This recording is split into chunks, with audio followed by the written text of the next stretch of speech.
Le squelette de la tête est constitué en fait de deux parties du point de vue fonctionnel. Le crâne cérébral ou neurocrâne abritant l'encéphale et le crâne facial ou splanchnocrine abritant tout un ensemble d'organes des sens à l'exception du tact. Le crâne facial ou splanchnocrine est fait de plusieurs os soudés entre eux à l'exception de la mandibule. Il est en fait formé de 14 os dont la mandibule et le vomaire qui sont impairs et les 12 autres os sont pairs. Il s'agit de l'os nasal, l'os maxillaire, l'os lacrymal, l'os zygomatique et les os palatins.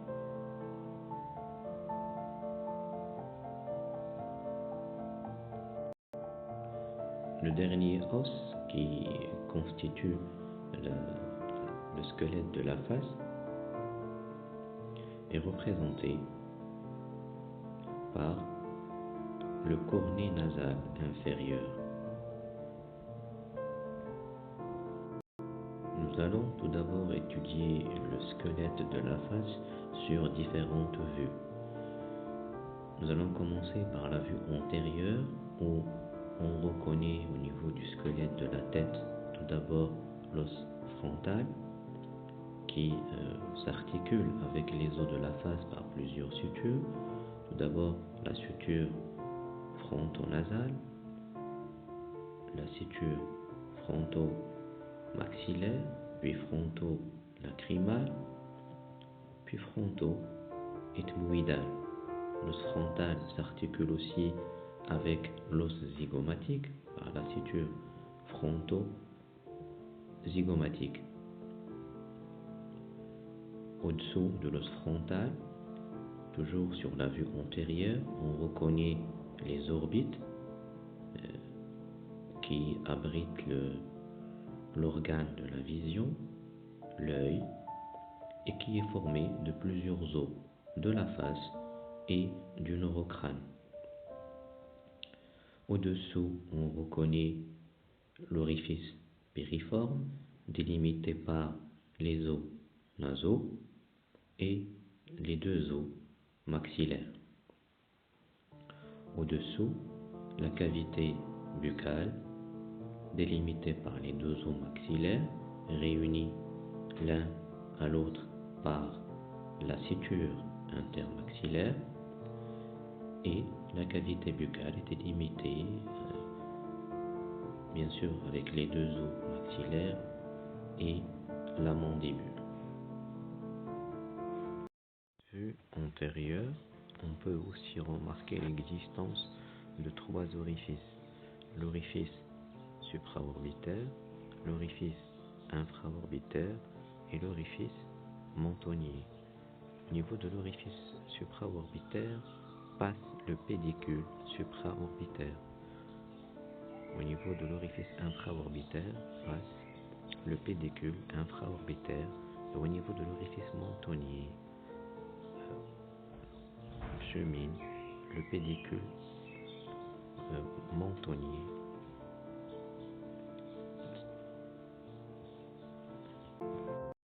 Les orifices sont disposés sur la même ligne verticale, passant par la pupille, regardant vers l'avant, vers l'infini.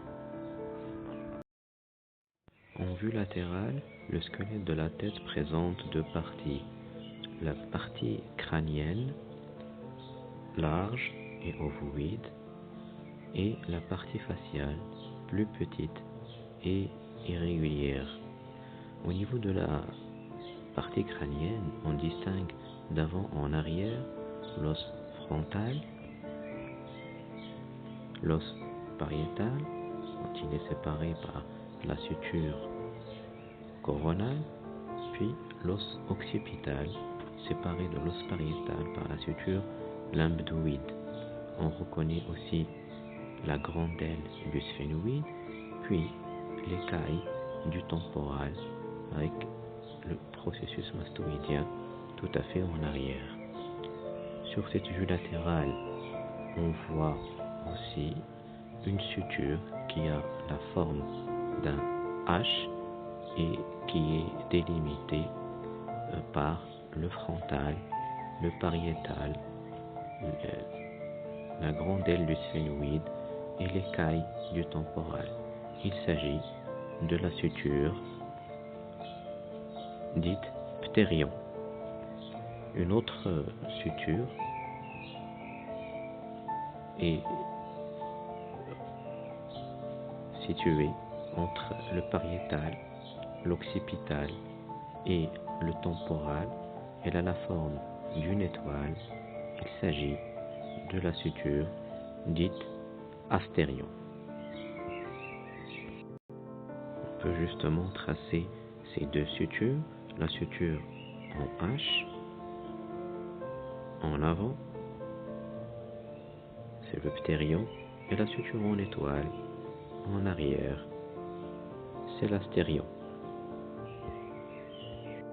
Sur cette vue latérale, on peut aussi voir différentes fosses.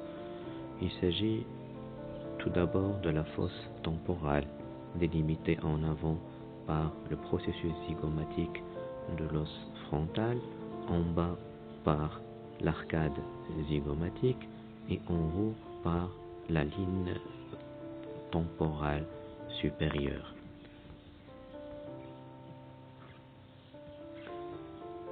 Sous la fosse temporale existe l'espace zygomatico-temporal qui fait communiquer la fosse temporale avec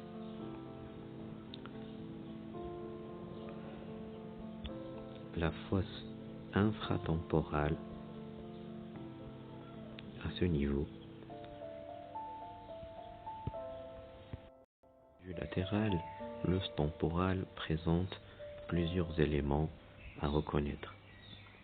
Tout d'abord, le processus zygomatique de l'os temporal, le méa acoustique externe, le processus styloïde et le processus mastoïde.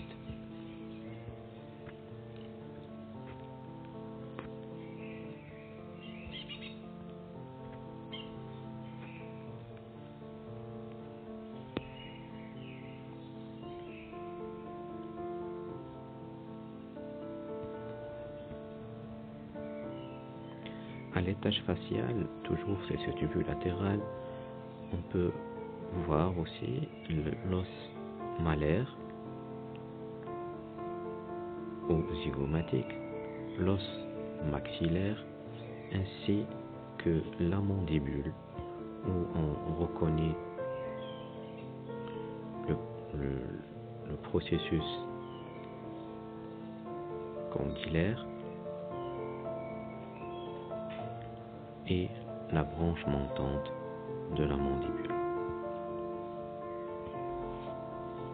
Le processus condylaire est sur cette vue latérale séparé du processus coronoïdien par l'incisure mandibulaire.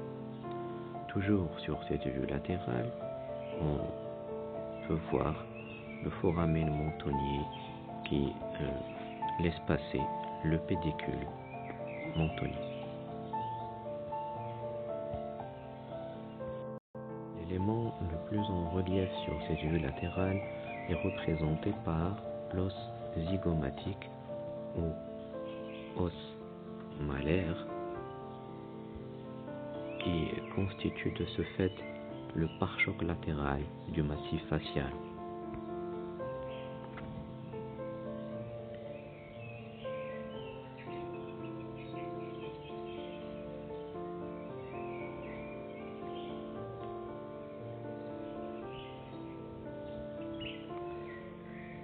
peut aussi remarquer sur cette vue latérale que l'élément le plus proéminent vers l'avant est représenté par l'os nasal qui représente donc le pare-choc antérieur du massif facial, ce qui explique la fréquence de ces lésions traumatiques lors d'un impact frontal sur le massif facial.